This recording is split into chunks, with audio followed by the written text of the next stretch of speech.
The Green Futures of Tycho by William Sleator, 9. The sun went on like a light, and Tycho squeezed his eyes shut against the sudden brilliance. Impatiently he waited while they adjusted, then opened them slowly. The bushes had grown, luxuriantly. He would have been impaled if he had been standing there. He stood back to look up at the oak tree, taller now and casting a wider shadow over the lawn. There was even a vegetable garden, which someone had evidently just planted, larger than the one he had started 20 years before. Then he caught sight of the house, and had his first shock. It had always been a rather rakish yellow, but now it was a dark, respectable green.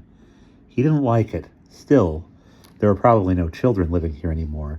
Perhaps dark green was an appropriate color for two elderly people. After making sure no one was nearby, he stepped out from behind the tree. He had calculated carefully before he set the dials, and knew that this day in this year was a Monday. Bobby and Judy, in their early 60s now, would probably be at work. They were not the types for retirement. As he moved toward the house, he caught a glimpse of a strange green bubble-like thing in the yard next door. He would have liked to go and look at it, but he didn't want to risk getting caught by anyone and having to run away before he completed his mission. Later on, he might have a chance. He pulled open the back door, luckily still unlocked, and listened. He heard nothing. He pressed the doorbell. If anyone came to answer it, he could hide and see who it was, and then come back later. He waited, but no one came. He stepped into the kitchen. His first impression was metallic. The walls, the ceiling, the floor, and the appliances, if you could call them that, were all of the same material, something that looked like silvery gray metal. The whole room, in fact, seemed to be made in one piece. The table and chairs, counters, cabinets, sink, stove, and refrigerator all grew out of the floor, and walls with no sharp corners, only gentle curves flowing from one shape to the next. It was like being on the inside of a sculpture. He even had the feeling that he was not allowed to touch any part of it, and so naturally he could not keep his hands off. The egg-shaped thing that must be the refrigerator had no handle and no observable door on it. How did one open it? He ran his hands over the surface, which was silken and pleasantly warm. Not like metal at all. Nothing happened. He tried again with more pressure. The surface yielded like a balloon filled with water. There was a gentle pop, and the whole front of the thing swung toward him. Inside, too, it was all molded curves. He recognized apples and carrots and lettuce, but there were also oddly shaped containers holding unfamiliar substances. He dipped his finger into something blue and fluffy and tasted it. An intense flavor of plums and raspberries and subtle spices exploded inside his mouth. The stuff was delicious. He took another taste, then stepped away. Quietly, the door sealed itself. The rest of the house was not as spectacular as the kitchen. There was no doubt that Bobby and Judy still lived here, for the rugs and furniture were for the most part the same. They had been slightly shabby then, and were slightly shabbier now. There were a couple of weird things that were probably lamps, and the houseplants in the sunroom were mostly unfamiliar with huge, improbable blossoms in rainbow colors. There was no television, but there was a 5-foot square gray screen hung like a painting on the living room wall that was probably the television of the future. He could see no controls, and after stroking the thing for several minutes with no results, Tycho gave up. He still had to find out what had happened to himself after all. He went upstairs. Except for the fact that it was unrecognizably neat and looked as though it hadn't been used in years, his own room was basically unchanged. Ludwig's, Tamara's, and Leonardo's rooms were also much as they had been. The information, as Tycho had expected, came from Bobby and Judy's study. There was a picture of the two of them on the dresser. They were white-haired, but very tan and holding tennis rackets. Obviously, they were still as healthy as ever. Judy still handled her correspondence from the same old desk, but she did have a new typewriter. There were no keys, only a flat, slanted panel with letters and numbers printed on it. A half-inch of paper protruded from a slit at the top of the panel. He touched the letter A, and even before his finger had made full contact with the panel, there was a silvery flash almost too quick to see, and A was printed on the paper. It was amazing. Without thinking, Tycho typed out a message. What appeared on the paper was, Differ, Judici KL Loiki, half e poor nur typewriter accent at / Elpove 7. Excuse me. Tycho. The thing worked fast, but it certainly was easy to make mistakes on it. He smiled at the thought of Judy's reaction to the message.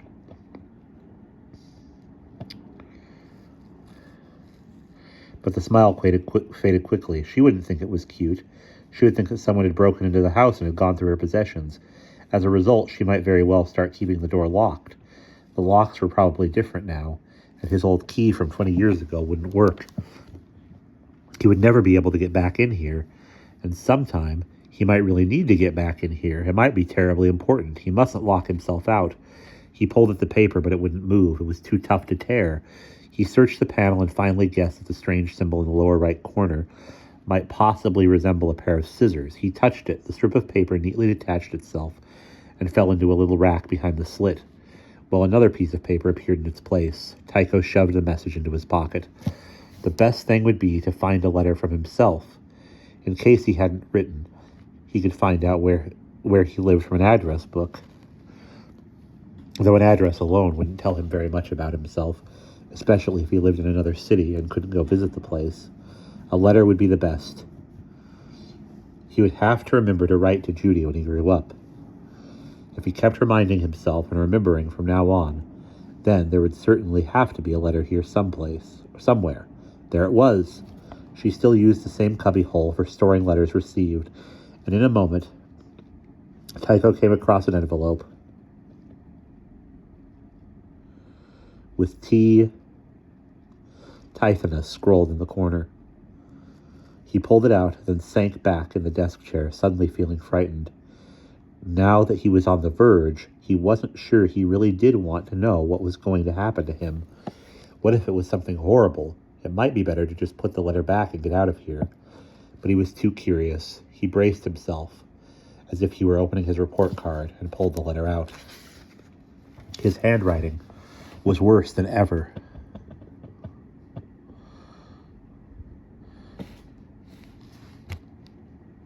In thick green, and the message was brief.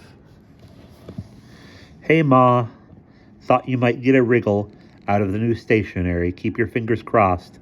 See you soon. Love, T. That didn't tell him much, but the stationery did. Lunar Entertainments Incorporated, it said in silvery green letters at the top of the sheet. Underneath, there was a brief list of names and titles, including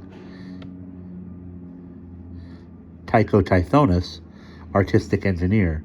The address below the names, amazingly enough, was in the same city. Tycho let the piece of paper slip out of his hand.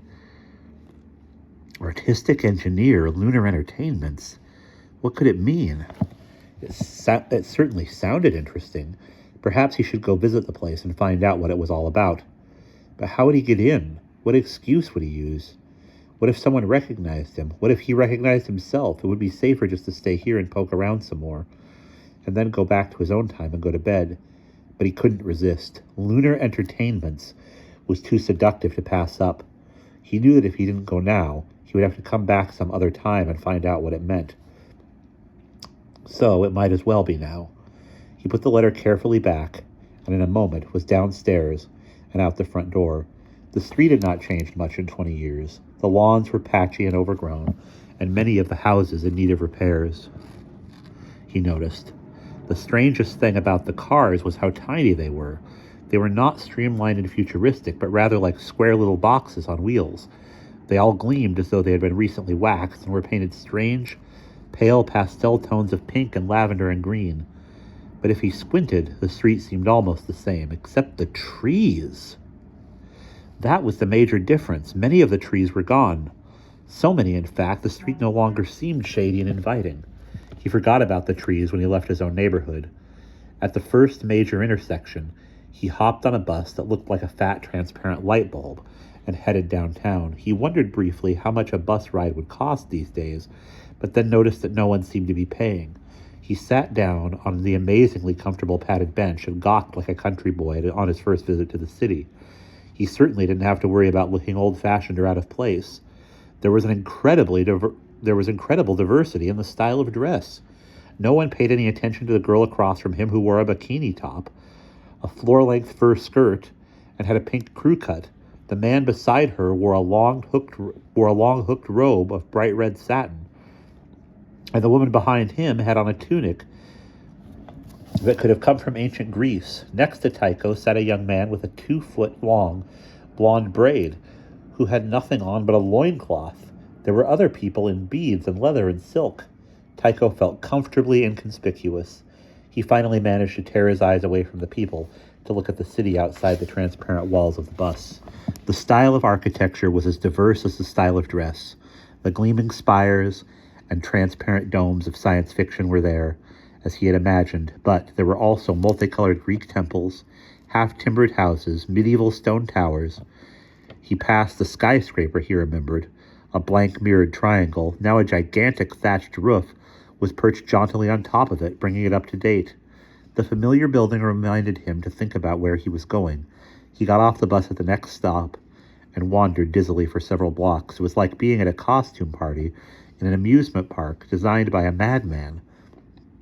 He had to keep reminding himself not to stare too much and to concentrate on finding the address. The building he found looked like a gigantic perfume bottle made out of green crystal. Gargoyles of apes and toads squatted grinning over the entrance. The door was a 20-foot transparent disc that revolved constantly. The people streaming in and out did not seem afraid that they might enter at the wrong moment and be crushed when it swung shut. So after watching for a while and trying to get the rhythm of it, Tycho hurried safely through.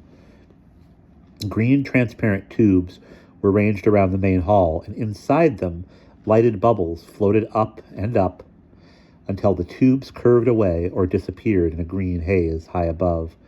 Glowing letters in the wall indicated the destination of each tube, and after a brief search, Tycho found the one marked Lunar Entertainments. He approached the tube with some trepidation. A round door opened automatically, and he stepped inside.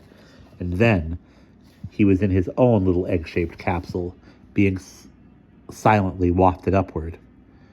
It deposited him in a circular reception room. The walls and ceiling were covered with an incredibly realistic photo mural of a barren rocky landscape and a black sky with bright stars. Above the center of the room hung a perfect replica of the Earth, 4 feet in diameter, glowing green and blue and wreathed in clouds. A woman sat enclosed in a circular desk below it. She wore a skin-tight silver suit and had a silver crew cut that looked more like metal than human hair. Her eyebrows and fingernails and lips were also silver. Tycho approached her cautiously, gripping the egg in his pocket in case he should decide to run away. What was he going to say to her? Then she looked up at him. "You're late," she said crisply, glancing at the calendar on the desk. "Late?" said Tycho, baffled. How could they be expecting him? "Well, you did come for the performance, didn't you?" Yeah, sure," Tycho said. "Well, Mr. Tithonus has already started his introductory talk, but the actual transmission hasn't started yet. Just try to be quiet when you go in, will you?" She looked him over and almost smiled. "I do love that little boy look," she said. "No wonder everyone's doing it. And I must say you do have the figure for it. Where did you ever find those pants?" "Oh," said Tycho, thank you, I got them. It's a place called Army Surplus." "Army Surplus," she said. "Quaint. I'll have to remember that. You can go right in now." She touched a panel on the desk, and an opening appeared in the wall behind her, just wide enough for Tycho to squeeze through. Within was a small, dark auditorium with steeply banked rows of seats facing a carpeted, brightly lit platform with a large screen behind it. Tycho found an empty seat in the back row without attracting any attention. The man on the platform, dressed in space-age silver like the receptionist, was clearly himself. For a few minutes, Tycho was too absorbed in just looking at him to pay any attention to what he was saying. He was disappointed, though he tried not to admit it. The man was potchy and out of shape, in the skin-tight suit, not in the least like the astronaut he was obviously intended to resemble. His grown-up but familiar features looked tired and a bit puffy, and he spoke through a fixed, artificial smile. He paced and fiddled nervously with something in his hand, probably a control device, for the lights on the screen. Tycho wished he would put it down. The brief description of some of the technical problems, only to help you appreciate this brief description of some of the technical problems, only to help you appreciate more fully what you're about to see. It's expensive enough to build video stages on the Earth. On the moon, the cost becomes positively, well, astronomical. He chuckled at his own joke, then waited for the audience to laugh, but there was no response. uh, Not only does everything have to be shuttled up there at enormous expense, but it all has to be built in a vacuum. Everything airtight. As for the dancers, well, of course, they have all been trained on the Earth. We can't just bring them to the moon, have them perform, and bring them back. They have to live there for months and months, practicing, getting used to dancing at 1/6 gravity before we can even think of broadcasting anything. As you know, accommodations on the moon are tight and terribly expensive. It's been a monumental investment, and unfortunately, some of that is reflected in the prices we are charging for the syndication and rental of our shows. We know there has been some comment on our high rates. He cleared his throat uncomfortably and passed the thing he was holding from one hand to the other. Therefore, we felt it was important for potential distributors and sponsors to understand why we are forced to charge so much. However, what you are about to see is so spectacular, so unique, that we are sure you will find it well worth the extra expense.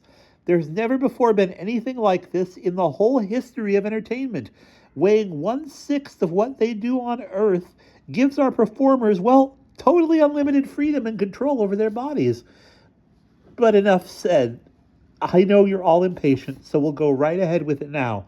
We'll start with something classical, a kind of introduction to this new art form. Then we'll go on to more contemporary pieces. I'll make a few explanatory comments as we go along. And remember, this is a live transmission from the moon. There are no special effects. Thank you. He bowed slightly, obviously asking for applause. When it came, the applause was half-hearted and brief. But he stood there, grinning and soaking it up until the last faint clap died away. Tycho wanted to cringe with embarrassment for him. At last, to Tycho's intense relief, he sat down. He must be having a bad day, Tycho told himself. I would never act like that unless something was going really wrong. The lights went out, color flashed across the screen. There was a fanfare of trumpets creating vast unearthly echoes, and the words Lunar Entertainments Incorporated appeared in dancing green flames. Then the screen went black. There was only a pair of feet against the darkness, in pink toe shoes, standing in fifth position. There was something very familiar about those feet. Then the feet went up on point and began worrying around in tiny little steps, and the music began. It was a plain old-fashioned acoustical orchestra playing the second act of Giselle. Tycho recognized it immediately with a slight feeling of nausea. Tamara played that music so much that even Bobby had once left the house at the sound of the first note. The camera pulled back, revealing the entire dancer, who was in fact Tamara. She was thinner and wirier than ever, and there was a certain tightness about her mouth and eyes. Still, she looked much the same, so she finally did get to dance this part after all, Tycho said to himself. I bet she never thought she'd be doing it on the moon. And yet, the location had made no apparent difference in the dancing. Tycho remembered this scene. Giselle had died in the previous act, and was now a ghostly will-o'-the-wisp kind of creature, in a long white tutu, dancing with the man who had betrayed her. Tamara had explained the logic behind the dancing. Each time the man lifted her, the orchestra would stretch out one long note, holding it until her foot touched the ground again. The idea was to emphasize her airy spiritual nature. The man lifted Tamara. He stretched his hands above his head and gave a gentle push, and up Tamara went, and then up and up as the orchestra held on the note and the camera pulled back.